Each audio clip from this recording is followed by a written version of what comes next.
बेताल निवास रात का समय था और आकाश में गहरे काले बादल छाए हुए थे।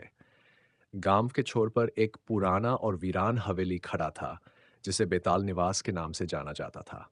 लोग कहते थे कि वहां रात को अजीब अजीब आवाजें आती हैं और वहां जाने वाला कभी वापस नहीं आता। एक बार तीन दोस्तों रवि, सुरेश और दीपक ने साहस दिखाने का निश्चय किया और उस हवेली को करीब से देखने का निर्णय लिया। वे तीनों एक दूसरे के बहुत करीबी थे और हमेशा साथ रहते थे। अपने साहसिक कार्य के लिए रात का समय चुना और एक टॉर्च के साथ हवेली की ओर चल पड़े। हवेली के पास पहुंचते ही उन्हें एक ठंडी हवा का झोंका महसूस हुआ। हवेली की ऊंची दीवारें और टूटे फूटे दरवाजे देखकर ही दिल की धड़कनें तेज हो गईं। फिर भी उन्होंने हिम्मत नहीं हारी और अंदर जाने का निर्णय लिया। अंदर घुसते ही उन्होंने महसूस किया कि वह जगह बहुत ही भयानक और डरावनी थी। दीवारों पर खून के धब्बे और जाले लगे हुए थे।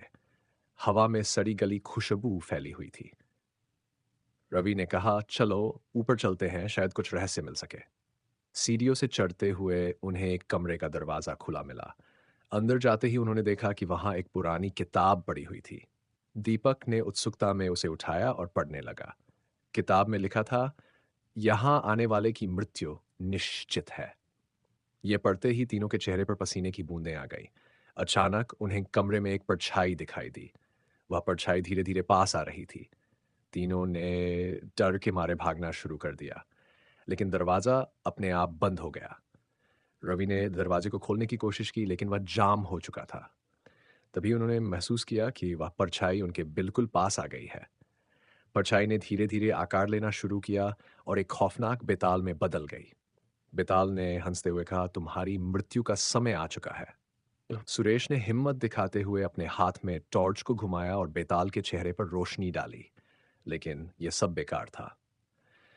बेताल ने अपने हाथ बढ़ाकर सुरेश को उठाया और उसे दीवार पर पटक दिया। सुरेश वहीं बेहोश हो गया। रवि और दीपक ने अपनी जान बचाने के लिए खिड़की से कूदने का प्रयास किया। जैसे ही वे खिड़की के पास पहुंचे, बेताल ने उन्हें हवा में उठा लिया और उन्हें हवेली के सबसे ऊपरी मंजिल पर फेंक दिया। तभी रवि ने एक विचार सोचा।